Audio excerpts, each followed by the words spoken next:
नमस्कार फ्रेंड्स।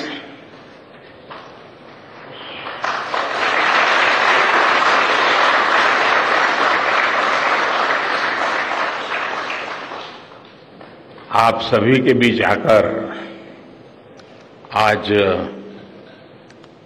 एक अलग ही खुशी महसूस कर रहा हूं। शायद ऐसी खुशी बहुत रेयर ओकेजन होते हैं जब तन मन खुशियों से भर गया हो और व्यक्ति के जीवन में कई बार ऐसी घटनाएं घटती हैं कि वो बेसब्री हावी हो जाती है। इस बार मेरे साथ भी ऐसा ही हुआ है। इतनी बेसब्री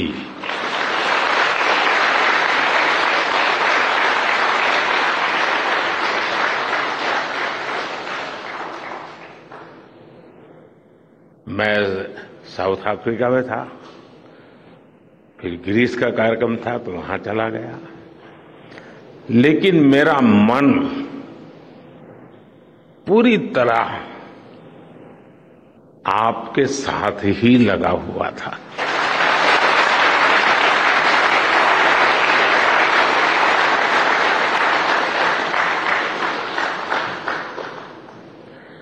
लेकिन कभी कभी लगता है कि मैं आप लोगों के साथ अन्याय कर देता हूं। बेसब्री मेरी और मुसीबत आपकी।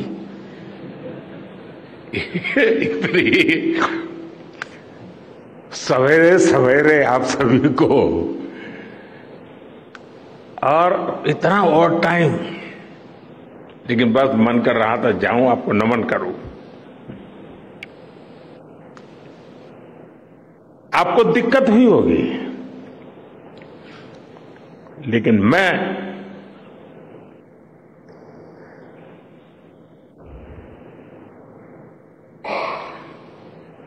भारत में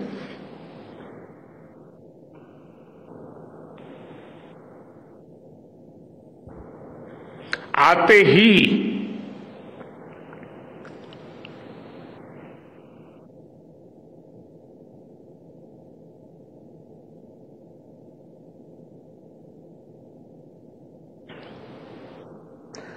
जल्द से जल्द आपके दर्शन करना चाहता था।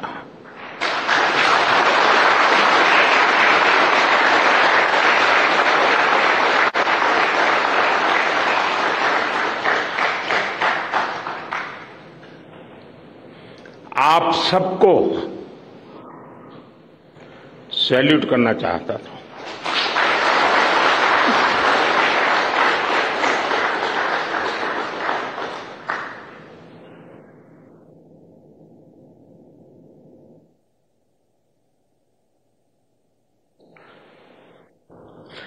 Salute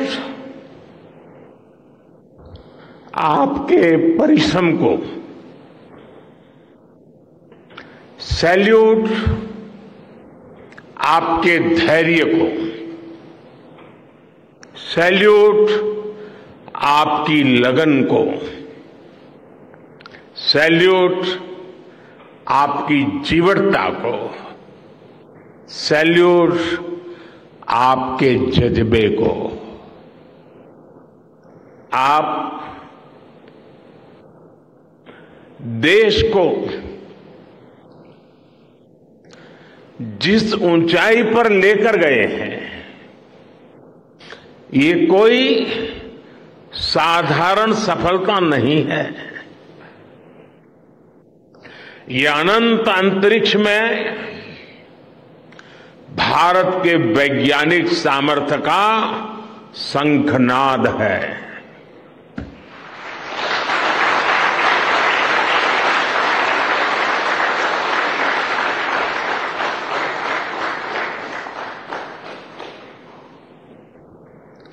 India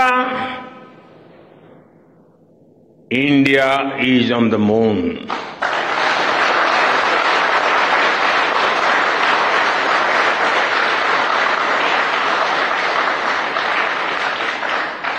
We have our national pride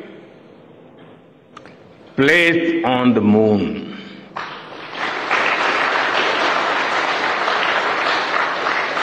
हम वहां पहुंचे जहां कोई नहीं पहुंचा था।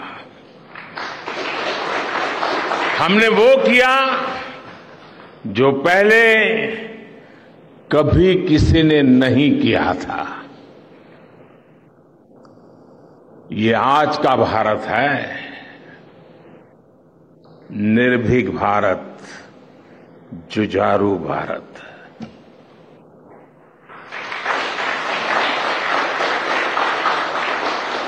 ये वो भारत है जो नया सोचता है, नए तरीके से सोचता है, जो डार्क जोन में जाकर भी दुनिया में रोशनी की किरण फैला देता है।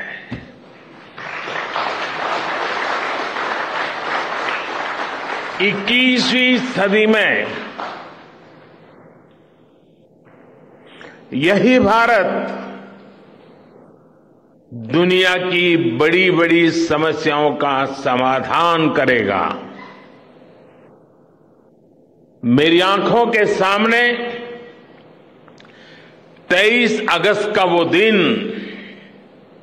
वो एक एक सेकंड बार बार घूम रहा है। जब टचडाउन कंफर्म हुआ तो जिस तरह यहां इसरो सेंटर में पूरे देश में लोग उछल पड़े, वो दृश्य कौन भूल सकता है। कुछ स्मृतियां अमर हो जाती है। वो पल अमर हो गया। वो पल इस सदी के सबसे प्रेरणादायी क्षणों में से एक है। हर भारतीय को लग रहा था कि विजय उसकी अपनी है। खुद महसूस करता था, हर भारतीय को लग रहा था कि जैसे वो खुद एक बड़े एग्जाम में पास हो गया है। आज भी बधाइयां दी जा रही है, संदेश दिए जा रहे हैं, और ये सब मुमकिन बनाया है आप सबने, आप हैं।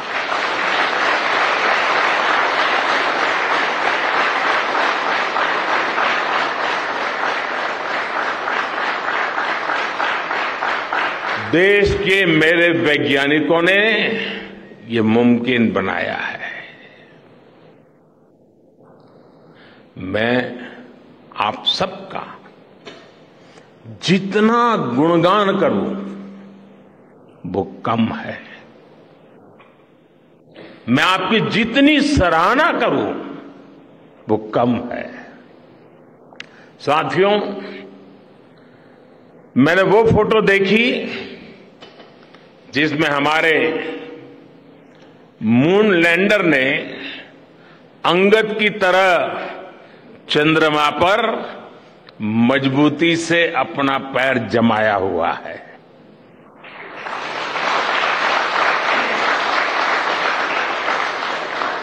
एक तरफ विक्रम का विश्वास है तो दूसरी तरफ प्रज्ञान का पराक्रम है।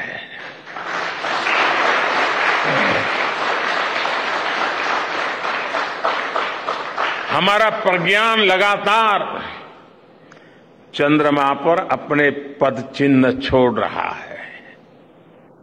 अलग अलग कैमरों से ली गई जो तस्वीरें अभी रिलीज हुई और मुझे देखने का सौभाग्य मिला, वो अद्भुत है। मानव सभ्यता में पहली बार धरती के लाखों साल के इतिहास में पहली बार उस स्थान की तस्वीर मानव अपनी आंखों से देख रहा है। और ये तस्वीर दुनिया को दिखाने का काम भारत ने किया है।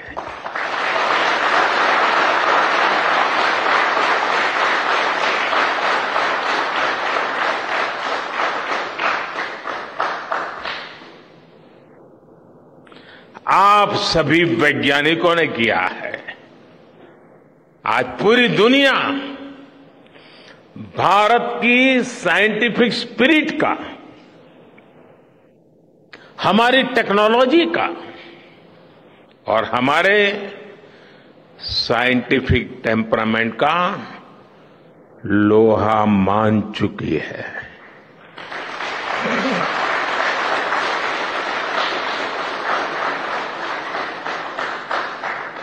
चंद्रयान महाअभियान सिर्फ भारत की नहीं बल्कि पूरी मानवता की सफलता है।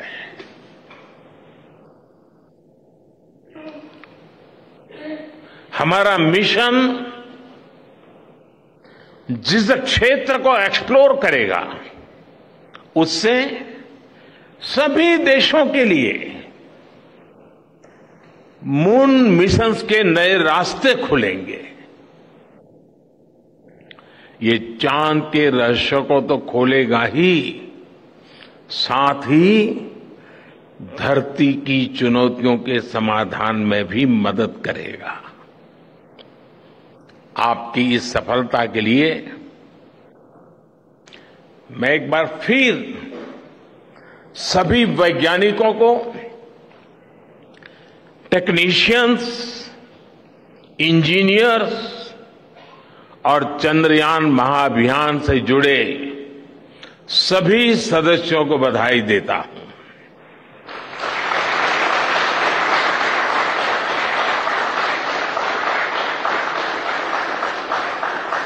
मेरे परिवारजनों, आप जानते हैं कि स्पेस मिशंस के टच डाउन पॉइंट को एक नाम दिए जाने की वैज्ञानिक परंपरा है। चंद्रमा के जिस हिस्से पर हमारा चंद्रयान उतरा है, भारत ने उस स्थान के भी नामकरण का फैसला लिया है।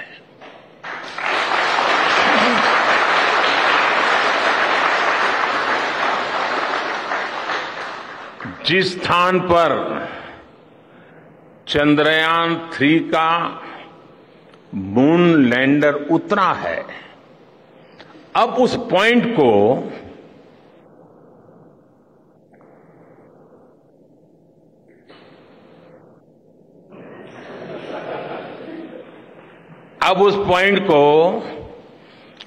शिव शक्ति के नाम से जाना जाएगा।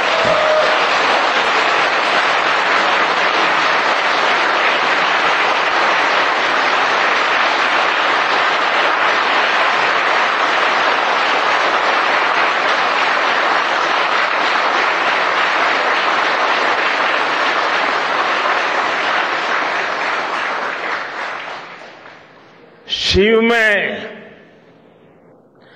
मानवता के कल्याण का संकल्प समाहित है और शक्ति से हमें उन संकल्पों को पूरा करने का सामर्थ्य मिलता है। चंद्रमा का शिव शक्ति पॉइंट हिमालय से कन्याकुमारी से जुड़े होने का बोध कराता है।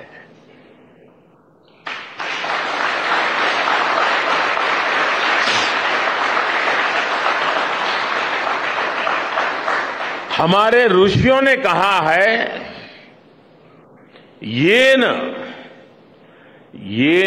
कर्माण्य पशो मनीषिणो यज्ञे कुण्वन्ति वित्तेषु धीरः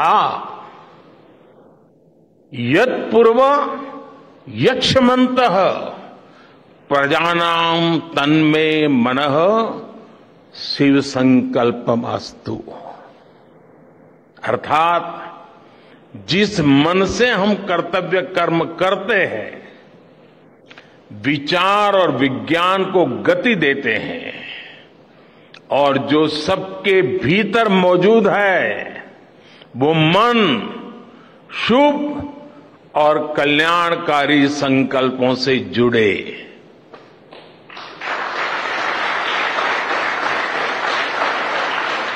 मन के इन शुभ संकल्पों को पूरा करने के लिए शक्ति का आशीर्वाद अनिवार्य है, और ये शक्ति हमारी नारी शक्ति है।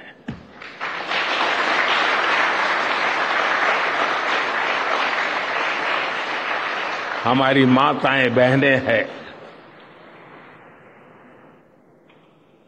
हमारे यहां कहा गया है, सृष्टि स्थिति विनाशानाम शक्ति भूते सनातनी। अर्थात निर्माण से प्रलय तक पूरी सृष्टि का आधार नारी शक्ति ही है।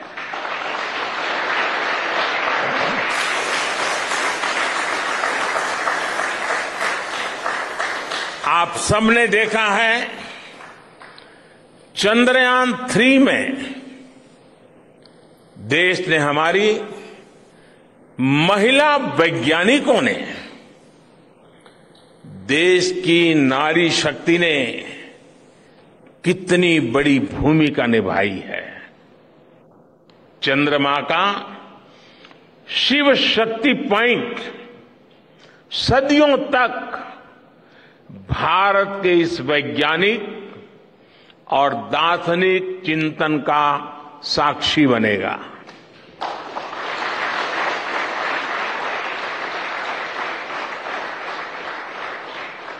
ये शिव शक्ति पॉइंट आने वाली पीढ़ियों को प्रेरणा देगा कि हमें विज्ञान का उपयोग मानवता के कल्याण के लिए ही करना है।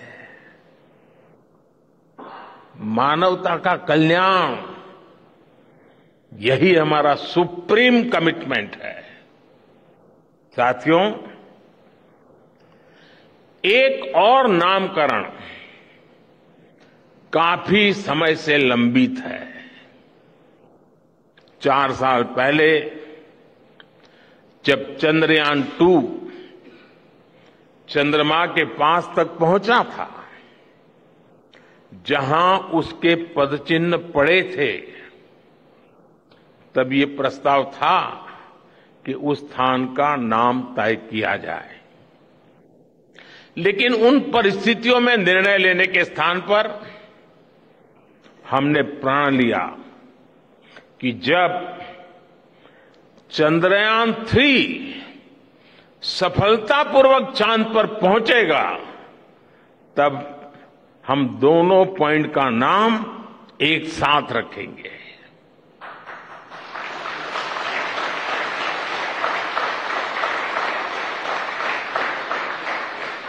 और आज मुझे लगता है कि जब हर घर तिरंगा है, जब हर मन तिरंगा है और चांद पर भी तिरंगा है, तो तिरंगा के सिवाय चंद्रयान 2 से जुड़े उस स्थान को और क्या नाम दिया जा सकता है।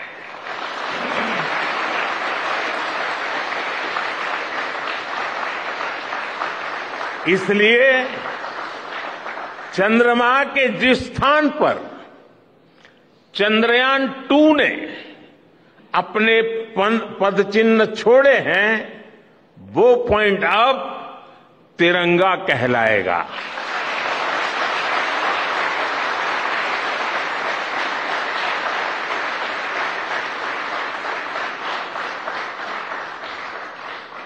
ये तिरंगा पॉइंट भारत के हर प्रयास की प्रेरणा बनेगा। ये तिरंगा पॉइंट हमें सीख देगा कि कोई भी विफलता आखिरी नहीं होती। अगर दृढ़ इच्छा शक्ति हो तो सफलता मिलकर के ही रहती है। यानी मैं फिर दोहरा रहा हूं, चंद्रयान-2 के पद चिन्ह जहां है वो स्थान आज से तिरंगा पॉइंट कहलाएगा। और जहां पर चंद्रयान-3 का मून लैंडर पहुंचा है वो स्थान आज से शिव शक्ति पॉइंट कहलाएगा।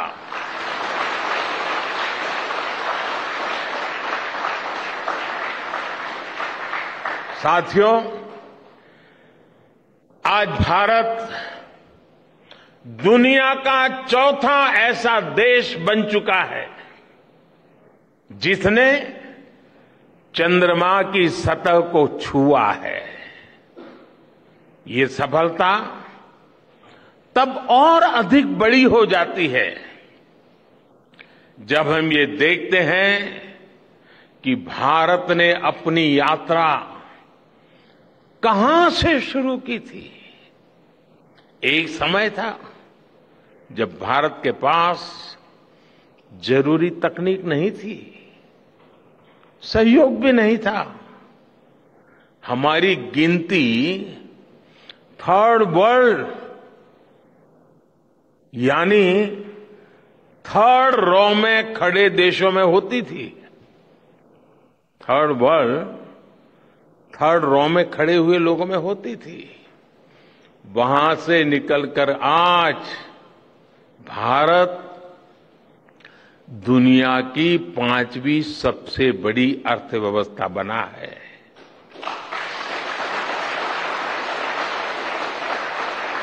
आज ट्रेड से लेकर टेक्नोलॉजी तक भारत की गिनती पहली पंक्ति यानी फर्स्ट रो में खड़े देशों में हो रही है। यानी थर्ड रो से फर्स्ट रो तक इस यात्रा में इसरो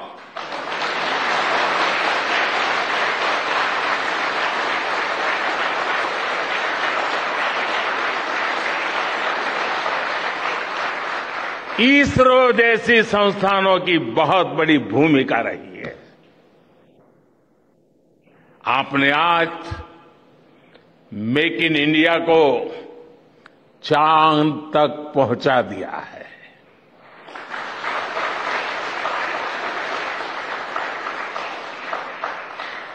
मेरे परिवारजनों, मैं आज आपके बीच आकर विशेष तौर पर देशवासियों को आपकी मेहनत के बारे में बताना चाहता हूं। जो मैं बातें बता रहा हूं वो आपके लिए नई नहीं है, लेकिन आपने जो किया है, जो साधना की है, वो देशवासियों को भी पता होना चाहिए। भारत के दक्षिण हिस्से से चंद्रमा के दक्षिणी ध्रुव तक चंद्रयान की ये यात्रा आसान नहीं थी। मून लैंडर की सॉफ्ट लैंडिंग सुनिश्चित करने के लिए हमारे वैज्ञानिकों ने इसरो की रिसर्च फैसिलिटी में आर्टिफिशियल मून तक बना डाला। इस आर्टिफिशियल मून पर विक्रम लैंडर को अलग अलग तरीके से सरफेस पर उतारकर उसका टेस्ट किया गया था। अब इतने सारे एग्जाम देकर हमारा मून लैंडर वहां गया है तो उसे सक्सेस मिलनी ही मिलनी थी।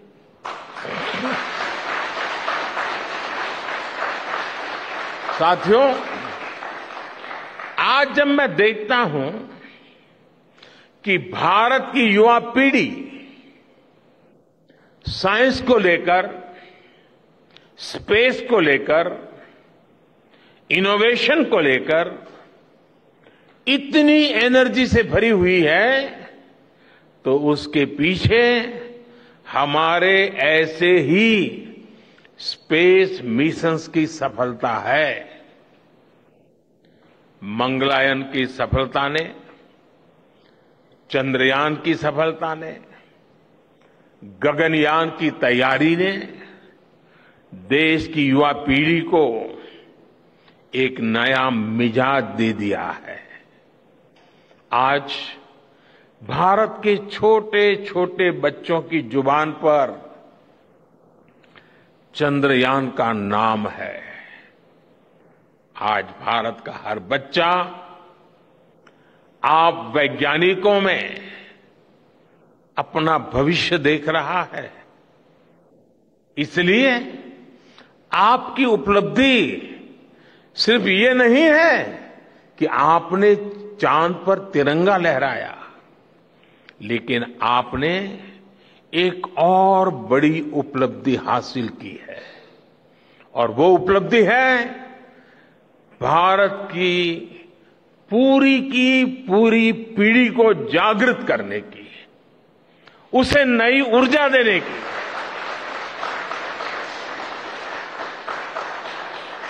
आपने एक पूरी पीढ़ी पर अपनी सफलता की गहरी छाप छोड़ी है। आज से कोई भी बच्चा रात में जब चंद्रमा को देखेगा तो उसको विश्वास होगा कि जिस हौसले से मेरा देश चांद पर पहुंचा है, वही हौसला, वही जज्बा उस बच्चे के भीतर भी है, उस युवा के भीतर भी है।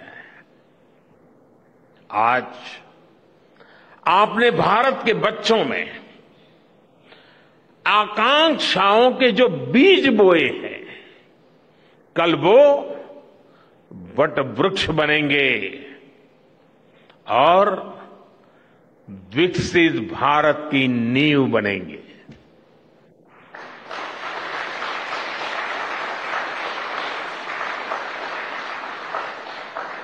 हमारी युवा पीढ़ी को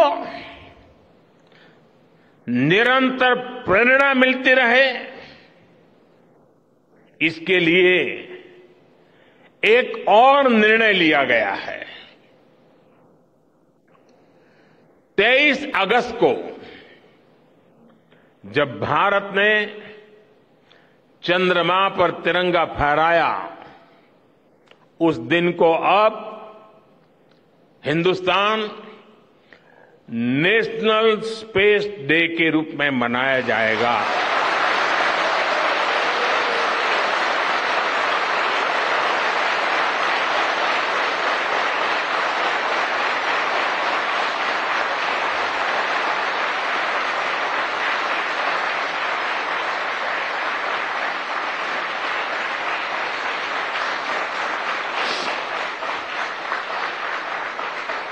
जब हर वर्ष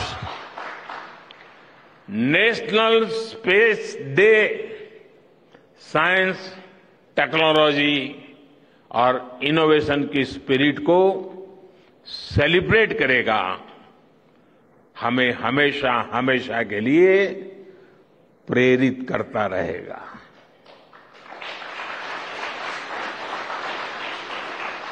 मेरे परिवारजनों, आप भी जानते हैं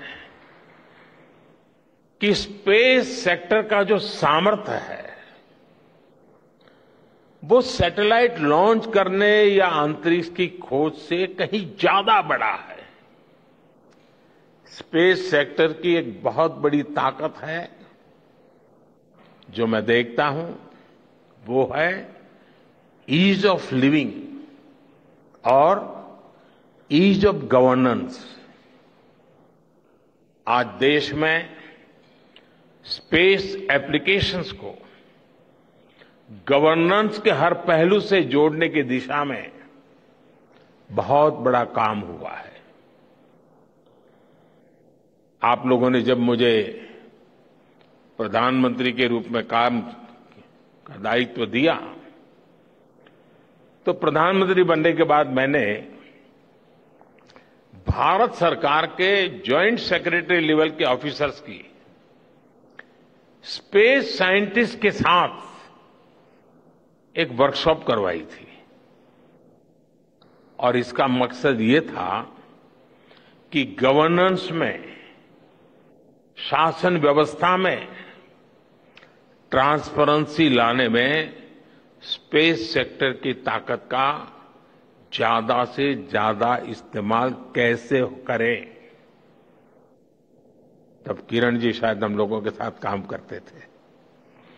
इसी का नतीजा था जब देश ने स्वच्छ भारत अभियान शुरू किया, शौचालयों का निर्माण शुरू किया, करोड़ों घरों को बनाने का अभियान चलाया, तो इन सब के मॉनिटरिंग के लिए, उसकी प्रगति के लिए स्पेस साइंस ने बहुत मदद की। आज देश में दूर दराज के इलाके में एजुकेशन, कम्युनिकेशन और हेल्थ सर्विसेज पहुंचाने में स्पेस सेक्टर की बहुत बड़ी भूमिका है। इन दिनों आजादी के अमृत महोत्सव के निमित्त जो जिले जिले में अमृत सरोवर बन रहे हैं, उसका भी टैगिंग, उसकी भी मॉनिटरिंग स्पेस के द्वारा ही हो रही है। बिना स्पेस टेक्नोलॉजी के हम टेलीमेडिसिन और टेली एजुकेशन की कल्पना तक नहीं कर सकते। स्पेस साइंस ने देश के रिसोर्सेज के ऑप्टिमम यूटिलाइजेशन में भी बहुत मदद की है। हमारे देश के एग्रीकल्चर सेक्टर को ताकत देने में, मौसम का अनुमान लगाने में स्पेस सेक्टर जो मदद करता है वो देश का हर किसान जानता है। आज वो देख लेता है अपने मोबाइल पर अगले सप्ताह मौसम का क्या हाल है। देश के करोड़ों मछुआरों को आज नाविक सिस्टम से जो सटीक जानकारी मिल रही है वो भी आप ही की देन है। आज जब देश में बाढ़ आती है, कोई प्राकृतिक आपदा आती है, भूकंप आता है, तो हालात की गंभीरता का पता लगाने में आप सबसे पहले आगे आते हैं। जब साइक्लोन आता है तो हमारी सैटेलाइट्स उसका सारा रूट बताती हैं, सारी टाइमिंग बताती हैं और लोगों की जान भी बचती है, संपत्ति भी बचती है। और सिर्फ साइक्लोन के कारण जो संपत्ति बचती है ना, उसका अगर जोड़ लगा दें तो आज स्पेस का जो खर्चा है उससे वो ज्यादा हो जाता था।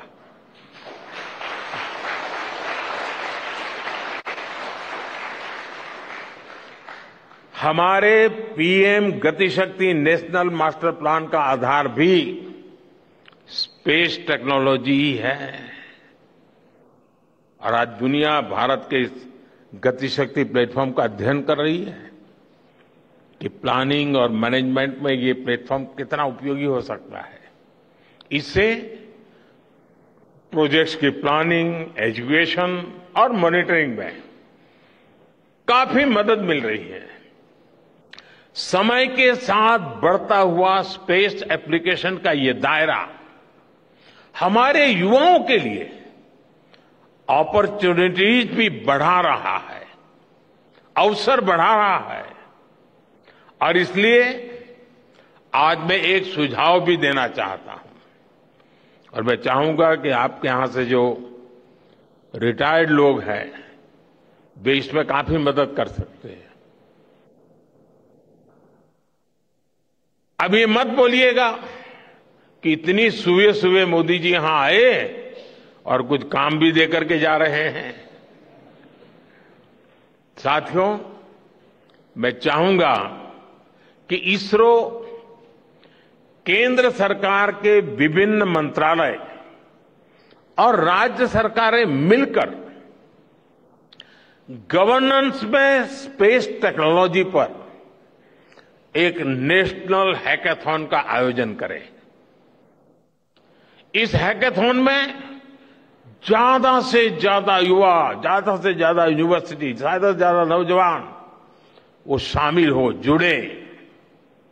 मुझे विश्वास है ये नेशनल हैकाथॉन हमारी गवर्नेंस को और प्रभावी बनाएगा, देशवासियों को मॉडर्न सॉल्यूशंस देगा।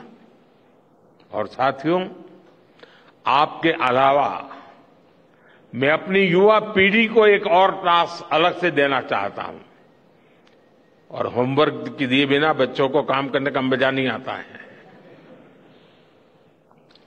आप सब जानते हैं कि भारत वो देश है जिसने हजारों वर्ष पूर्व ही धरती के बाहर अनंत अंतरिक्ष में देखना शुरू कर दिया था। हमारे यहां सदियों पहले अनुसंधान परंपरा के आर्यभट्ट, ब्रह्मगुप्त, वराहमिहिर और भास्कराचार्य जैसे ऋषि मनीषी हुए थे। जब धरती के आकार को लेकर भ्रम था, तब आर्यभट्ट ने अपने महान ग्रंथ आर्यभट्टीय में धरती के गोलाकार होने के बारे में विस्तार से लिखा था। उन्होंने एक्सिस पर पृथ्वी की रोटेशन और उसकी परिधि की गणना भी लिख दी थी। इसी तरह सूर्य सिद्धांत जैसे ग्रंथों में भी कहा गया है, सर्वत्रैव महिगोले, सर्वत्रैव महिगोले स्वस्थानम उपरि स्थितम मन्यन्ते खेयतो गोलस तस्य क्व ऊर्ध्वं क्व वाधः। अर्थात पृथ्वी पर कुछ लोग अपनी जगह को सबसे ऊपर मानते हैं, लेकिन ये गोलाकार पृथ्वी तो आकाश में स्थित है, उसमें ऊपर और नीचे क्या हो सकता है, ये उस समय लिखा गया था। ये तो मैंने सिर्फ एक श्लोक बताया है। ऐसी अनगिनत रचनाएं हमारे पूर्वजों ने लिखी हुई है। सूर्य, चंद्रमा और पृथ्वी के एक दूसरे के बीच में आने से ग्रहण की जानकारी हमारे कितने ही ग्रंथों में लिखी हुई पाई जाती है। पृथ्वी के अलावा अन्य ग्रहों के आकार की गणनाएं, उनके मूवमेंट से जुड़ी जानकारी भी हमारे प्राचीन ग्रंथों में मिलती है। हमने ग्रहों और उपग्रहों की गति को लेकर इतना सूक्ष्म गणनाएं करने की वो काबिलियत हासिल की थी कि हमारे यहां सैकड़ों वर्ष आगे के पंचांग यानी कैलेंडर्स बनाए जाते थे। इसलिए मैं इससे जुड़ा एक टास्क अपनी नई पीढ़ी को देना चाहता हूं, स्कूल कॉलेज के बच्चों को देना चाहता हूं। मैं चाहता हूं कि भारत के शास्त्रों में जो खगोलीय सूत्र है, उन्हें साइंटिफिकली प्रूव करने के लिए, नए सिरे से उनके अध्ययन के लिए नई पीढ़ी आगे आए। ये हमारी विरासत के लिए भी जरूरी है और विज्ञान के लिए भी जरूरी है।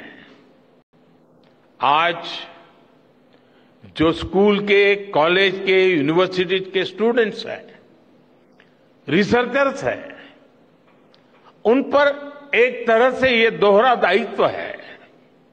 भारत के पास विज्ञान के ज्ञान का जो खजाना है वो गुलामी के लंबे कालखंड में दब गया है, छिप गया है।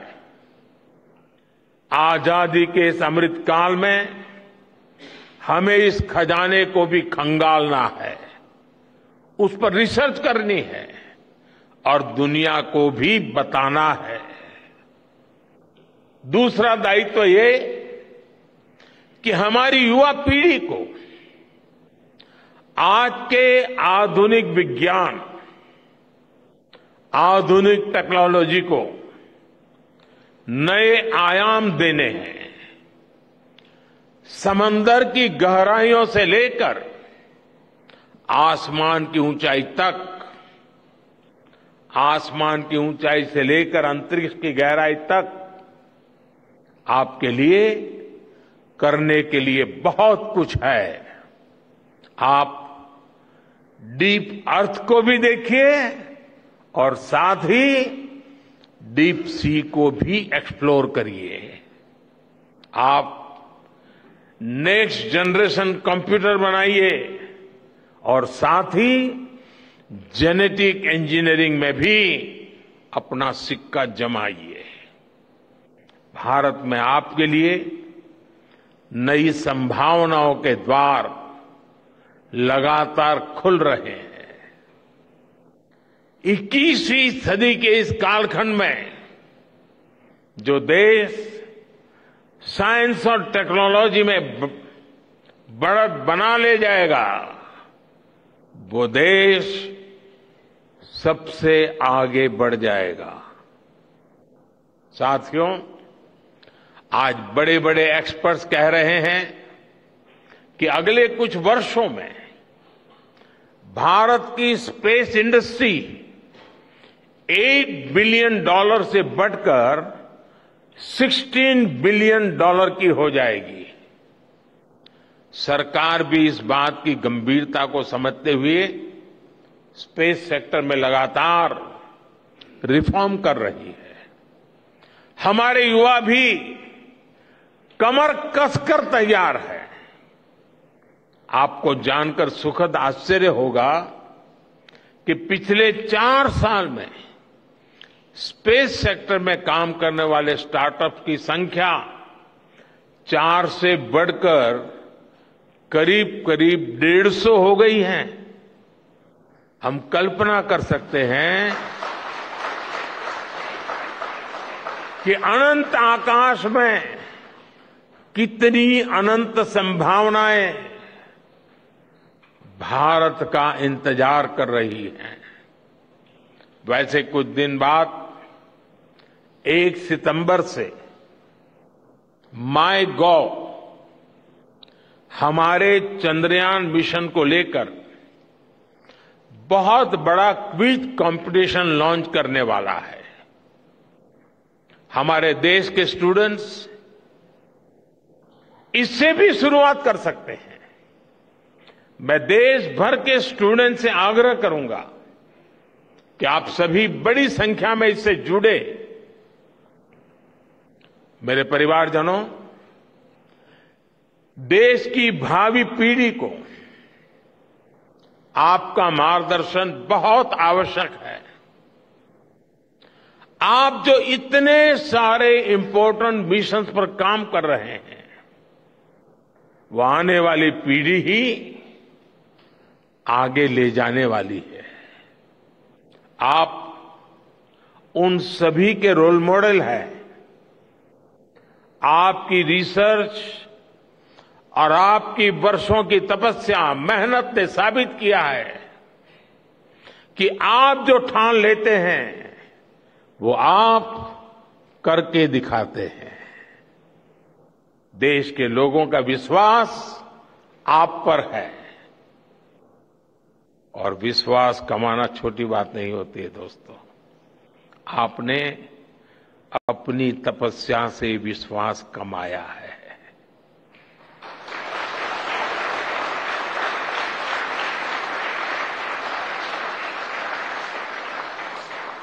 देश के लोगों का आशीर्वाद आप पर है। इसी आशीर्वाद की ताकत से, देश के प्रति इसी समर्पण भाव से भारत साइंस एंड टेक्नोलॉजी में ग्लोबल लीडर बनेगा। और मैं आपके बीच बड़े विश्वास के साथ बताता हूं, इनोवेशन की हमारी यही स्पिरिट ही 2047 में विकसित भारत के सपने को साकार करेगी। इसी विश्वास के साथ मैं फिर एक बार आप सबके दर्शन करके पावन हुआ हूं। देशवासी गौरव से भरे हुए हैं। सपने बहुत तेजी से संकल्प बन रहे हैं और आपका परिश्रम उन संकल्प को सिद्धि के तक ले जाने के लिए बहुत बड़ी प्रेरणा बन रहा है। आपको जितनी बधाई दूं कम है, जितना अभिनंदन करूं कम है। मेरी तरफ से करोड़ों करोड़ों देशवासियों की तरफ से, दुनिया भर की साइंटिफिक कम्युनिटी की तरफ से अनेक अनेक धन्यवाद, बहुत बहुत शुभकामनाएं। भारत माता की, भारत माता की, भारत माता की। धन्यवाद।